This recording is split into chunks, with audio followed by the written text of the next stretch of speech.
Hi!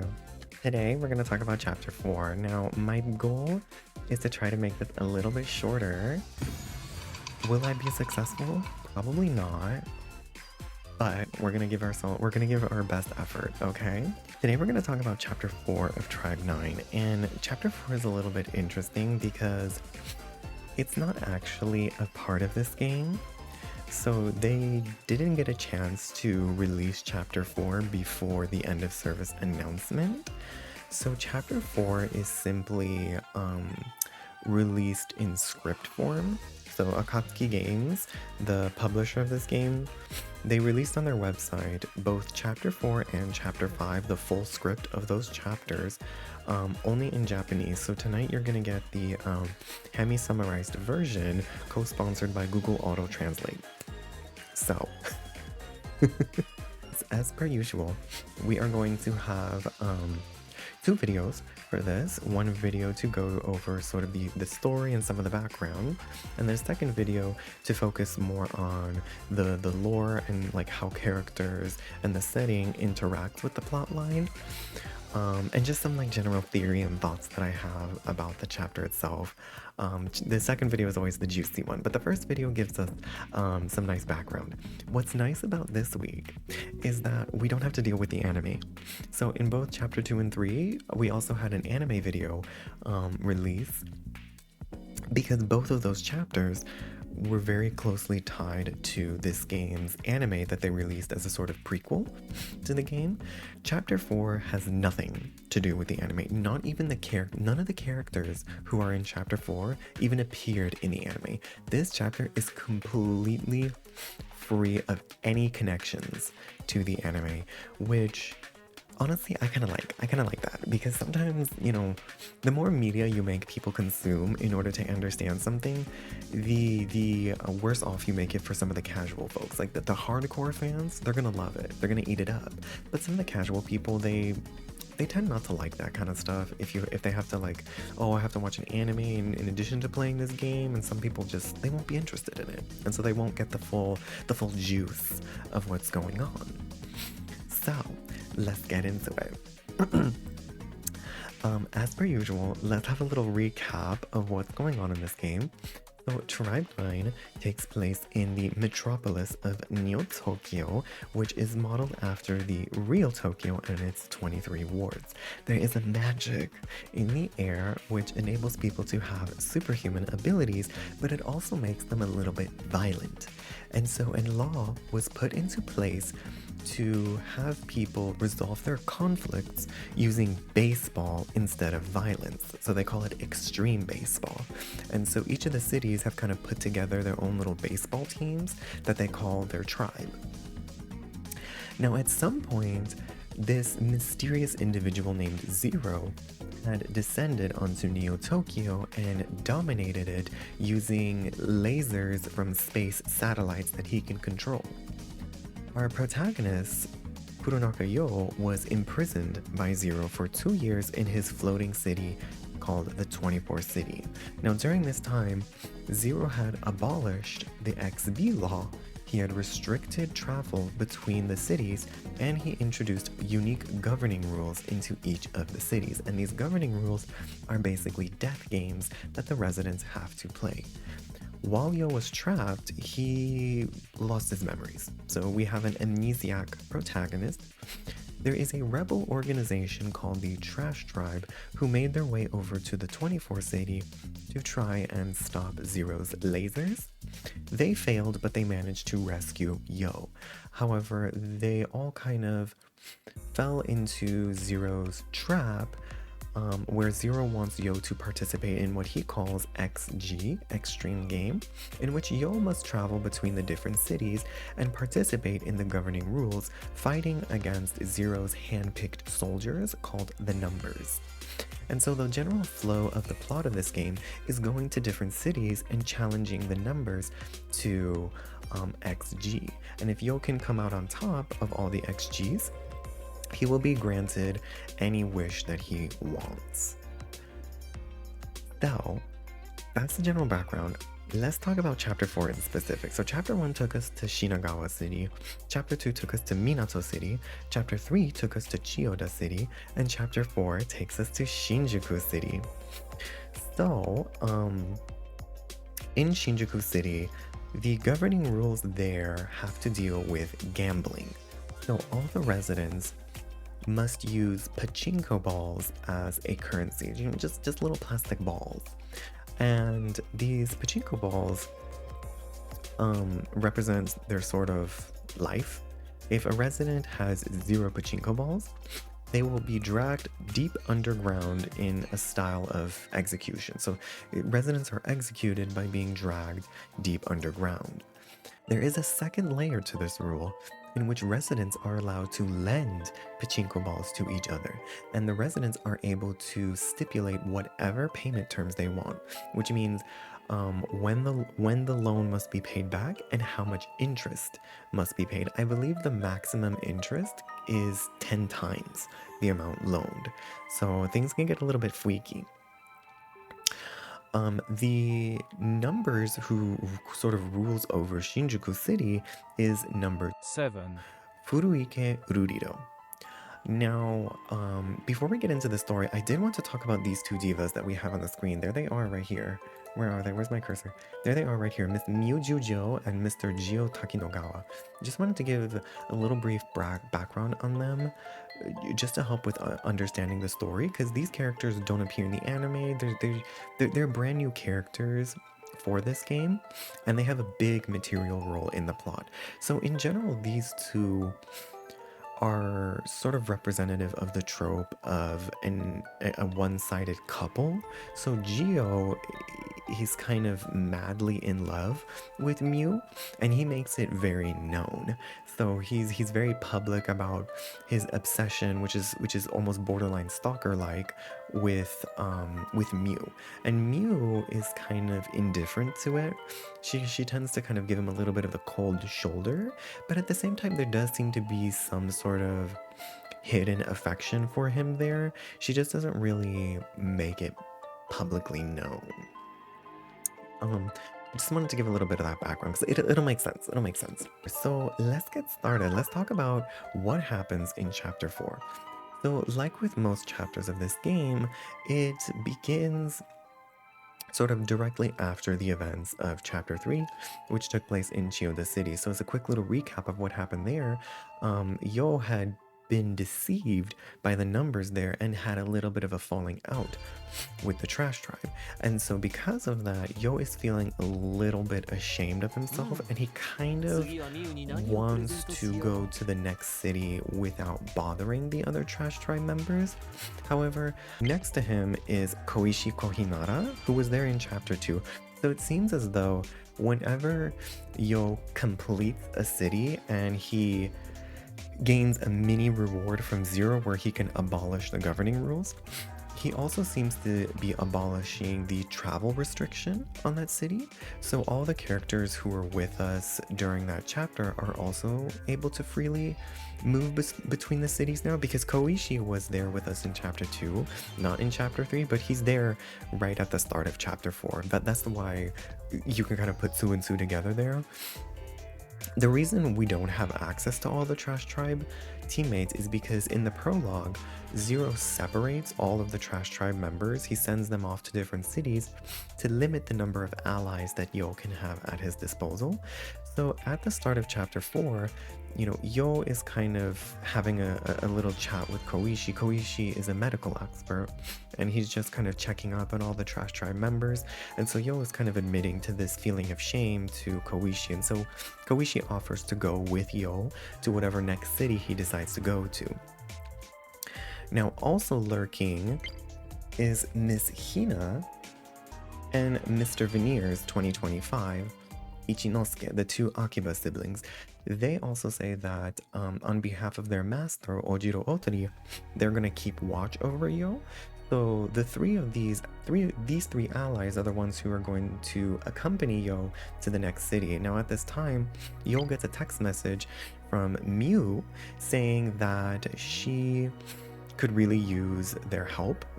They're having some trouble over in Shinjuku City, and that the member of the numbers in Shinjuku isn't going to be very easy to deal with. So this is how Yo kind of decides that Shinjuku City is going to be his next port of call. So as with the other chapters, they walk through the underground railway, which is the only method of transportation that they can use to access the different cities. And the minute they get into Shinjuku City, they, as usual, come face to face with the governing rules. Miu and Mr. Jio greet the Trash Tribe members who come to Shinjuku City, so Yo, Koishi, Hina, and Ichinosuke, and they immediately lend them all one pachinko ball with no payment terms, so an indefinite loan with no interest, in order to prevent them from immediately getting executed because they walk in with 0 pachinko balls. They also meet one of Miu's old friends, Mr. Yotsuya Hikaru. They meander on over to Hikaru's detective agency. So he is actually a detective in Shinjuku City, though he calls himself a third-rate detective. Now, in Hikaru's detective, in his office, he kind of gives them the lowdown of how the governing rules work in Shinjuku City. And as he's explaining the governing rules, a fun little diva walks in, none other than Miss Ururiro Furuike herself. Yes, the Miss Number 7, Ururiro Furuike. When she walks in, she tries to compel Hikaru to come work at her club, the Sleepless, to sort of work as a little cabaret boy. Though Hikaru he respectfully declines. Now, Hikaru is the epitome of a straight man. He is sort of this woman-obsessed detective, you know, the type of trope who says, like, I don't remember any details about men, but I'll remember everything about women. Now, so he himself is already a little bit of a cunty boy, so it's a little bit suspicious why he wouldn't want to work as a cabaret boy. But as Miss Ururiro is leaving, she notices Yo. She turns to Yo and she says, "Hi there, you're Kurunaka Yo, aren't you? I've heard of you. You and we're supposed to duke it out, right? Okay, let's get the show on the road, shall we? Let's have a bet." So Mr. D appears and he puts together a bet for a massive price. The question is the number of pachinko balls in the room even or odd?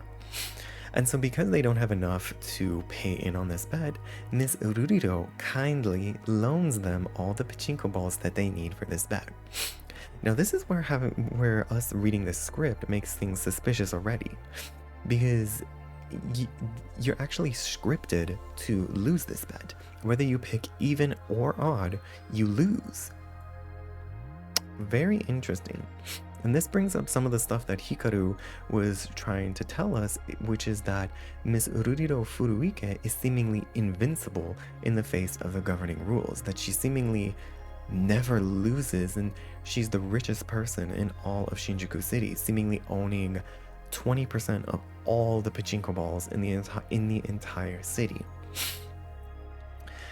Now, because we lose, that means we are stuck with almost no pachinko balls and a crippling amount of pachinko ball debt to Miss Ururiro Furuike, yes.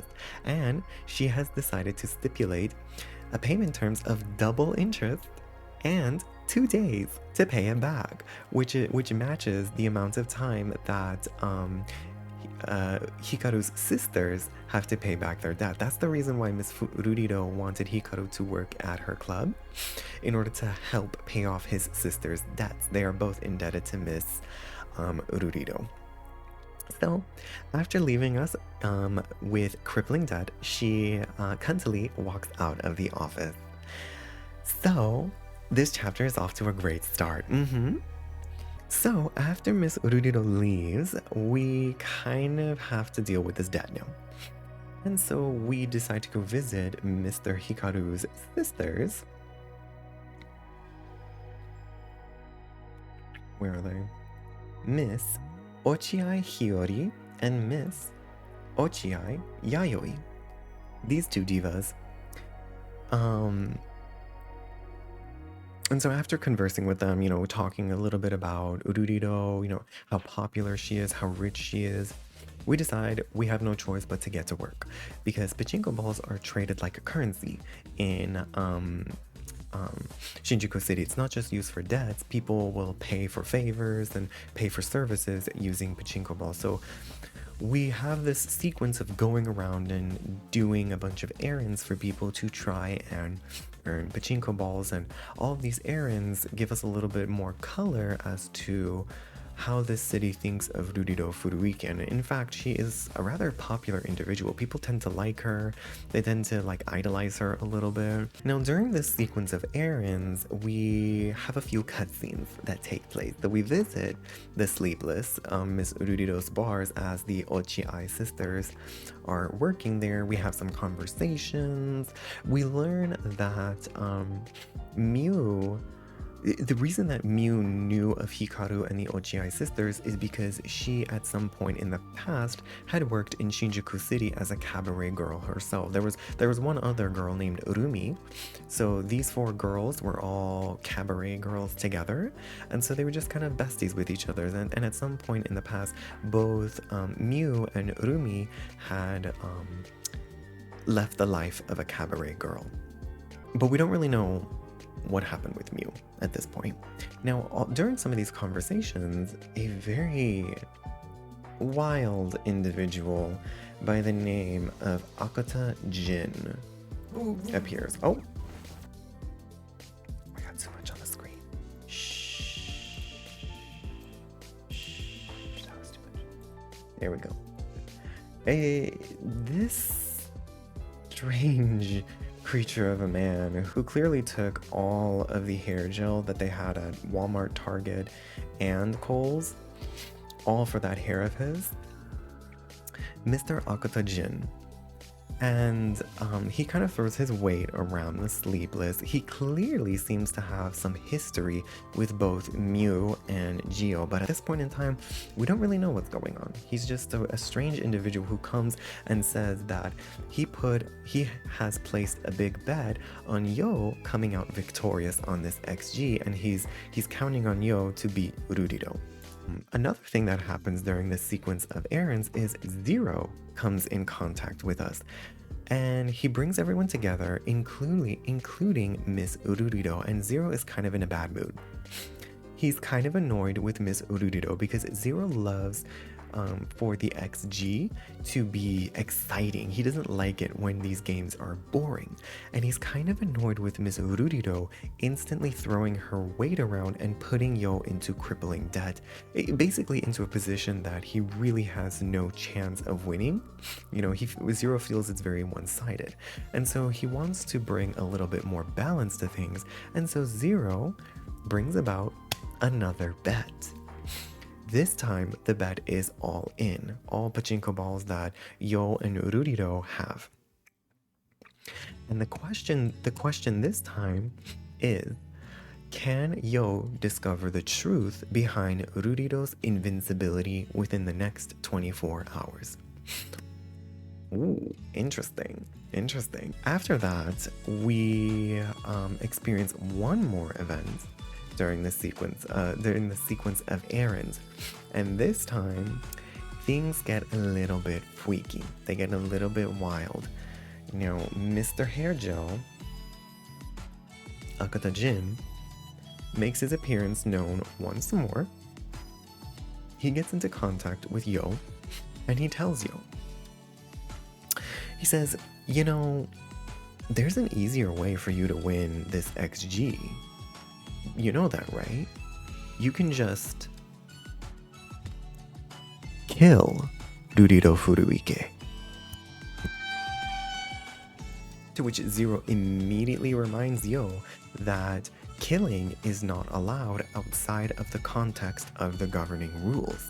And so that would be a breach of rules, which would activate Zero's lasers and shoot the perpetrator. Now this is where Akata Jin immediately goes, I never said Yo has to do the killing. Basically saying Yo's got a bunch of allies at his disposal to use as meat shields. Why not have one of his allies kill Rurido Furuike for him?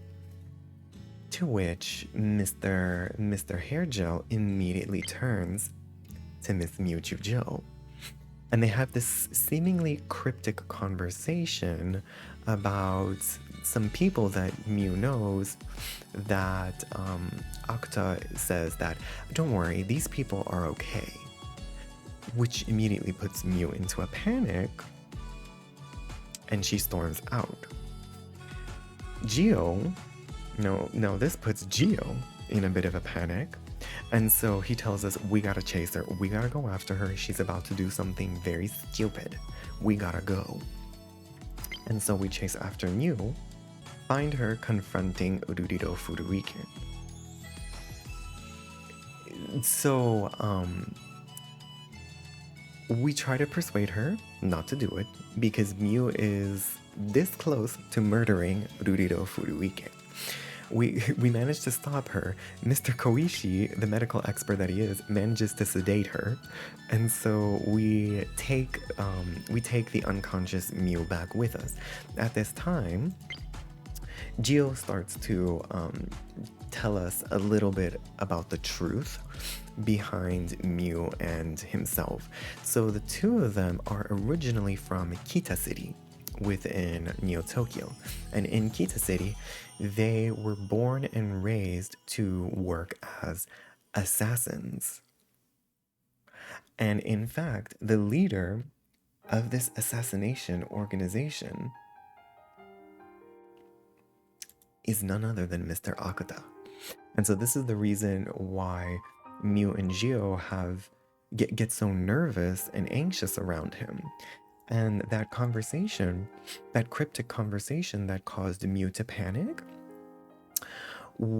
in the past, Miu, Jio, and some of the other sort of children who were part of this organization escaped. They fled. They chose to no longer work as assassins. And that conversation basically confirmed that Akata had found the other children and had taken them back. And he was basically holding them hostage, sort of implying that, Miu, if you don't kill Rurido Furuike, I am going to harm these children. So you better go and do this task. That's the reason why Miu had run off and had basically been prepared to kill Rurido. She planned to martyr herself to save those other children. Now, during all of this, Miu eventually wakes up and she gives us even more color to this situation. The reason in the past she had worked in Shinjuku City was because she needed to get close to her target. Her assassination target was in Shinjuku City, and that's the reason why she worked as a cabaret girl. And she ultimately, it was because of her experience in Shinjuku City with Hikaru, Yayoi, Hiyori, and Urumi that sort of warmed her heart and made her want to leave the life of an assassin. And so this is what compelled her to reach out to Jio and the other kids to sort of convince them to leave the life of being an assassin. And it was after that that she had fled. she in particular stayed with Jio after they had fled. Now, during this conversation, we realize that someone else has gone missing now. Jio is now nowhere to be found. Miu immediately knows that, Jio must have gone to finish what I started. We gotta go. We gotta chase him now. And so once again, we managed to chase down one of our friendly little Kita folks. And once again, they are face to face with Miss Rurido Furuike. She is not having a good day, honey. And once again, she is about to be murdered. So Miu tries to compel Jio to stop. Don't do this. Don't do this for me. And Jio basically says that I'm gonna do this because I love you, Miu. And so we learn a little bit more. We get a little even more color to this situation. So when Miu came to Jio, she basically asked him, like, do you want to leave? I don't want to do this anymore. Like, let's stop killing people. Can we just leave and have a normal life? To which Jio had actually responded, what do you have to live for? Like, why do you want to stop killing? Do you have something to live for that's besides being an assassin? And Miu really didn't have an answer to that at that point. You know, she just wanted to stop killing people. She just wanted to live for the sake of living. And so her response to Jio was, if you need a reason to live, to stop killing, let me be that reason. Even if you have to fake it, just pretend that you love me and devote your life to me. And in that way, you can stop being an assassin. And so Jio agrees to that. And so this is why Jio had seemingly been so extroverted and so public about his love and devotion to Miu. It was all part of this internal ruse to not be an assassin. However, and so this is the reason why Miu basically says, like, don't do it. Don't kill Ruriro, okay? But Jio turns to her and he says to her, my feelings for you stopped being fake a long time ago. And so he kills Ruriro Furuike, and the lasers shoot and kill Jio. Miu immediately reaches out to Zero and says, Zero, please, he's not that bad. He's just a little bit shot. Can you please bring him back? You brought back other people. Can you please revive Jio? And so Zero, he's feeling a little bit silly, and so he goes, sure, okay, I'll bring him back. And so he drags away Jio's corpse. Gaggy, isn't it? Now at this time, Ruriro is obviously dead. So we get in contact with Hikaru to sort of, you know, get caught up with him about what's happened. But we learned something rather shocking, which is Miss Ruriro was just at his detective's office. Huh? And so with this, they're immediately able to realize, oh, the secret to Miss Ruriro Furuike's invincibility is that there's more than one of her. And they're correct. And so because of this, Yo wins his little bet with Ruriro Furuike to expose the truth of her invincibility. With this, Miss Ruriro ends up with 0 pachinko balls, and she is executed by being dragged down deep underground. And so another Ruriro Furuike appears and says, hi, you can't beat me. And so, Zero decides it's time for one more bet, one last bet. And this bet this time is once again all in.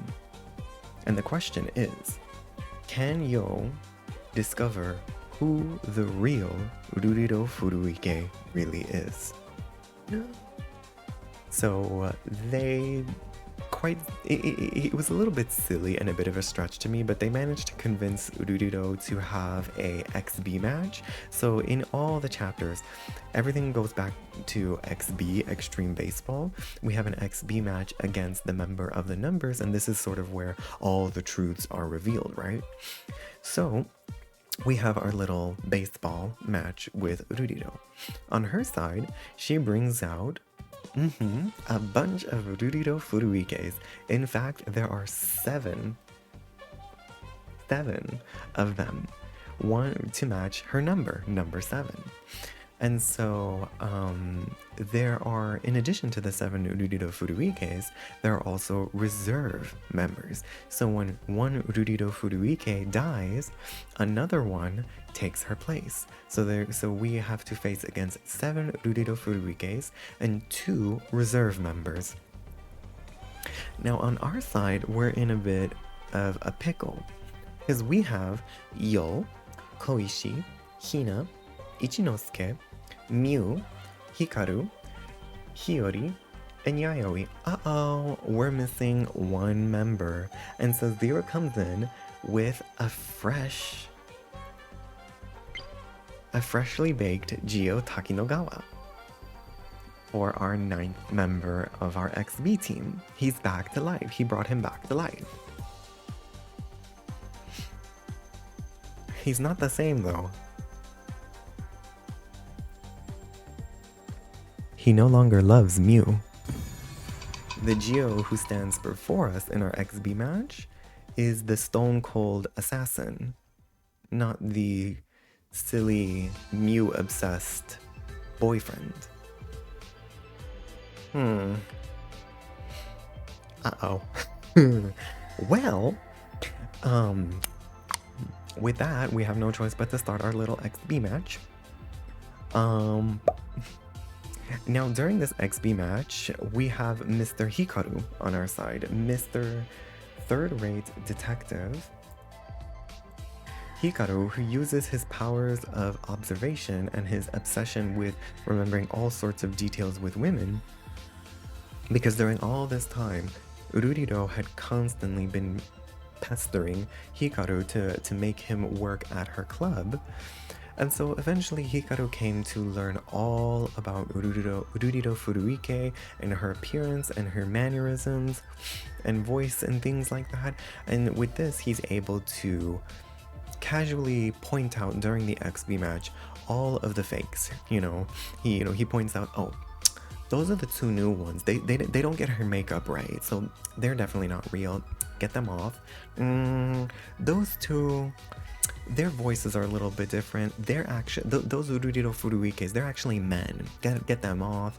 And so one by one, he's able to pinpoint which one is the original Ururido Furuike, and he's able to pinpoint not only which one is the original, but also the truth of her identity, which is that girl who had left Shinjuku City all those years ago alongside Miu, Miss Rumi, the cabaret girl who worked alongside Hikaru, Hiyori, Yayoi, and Miu.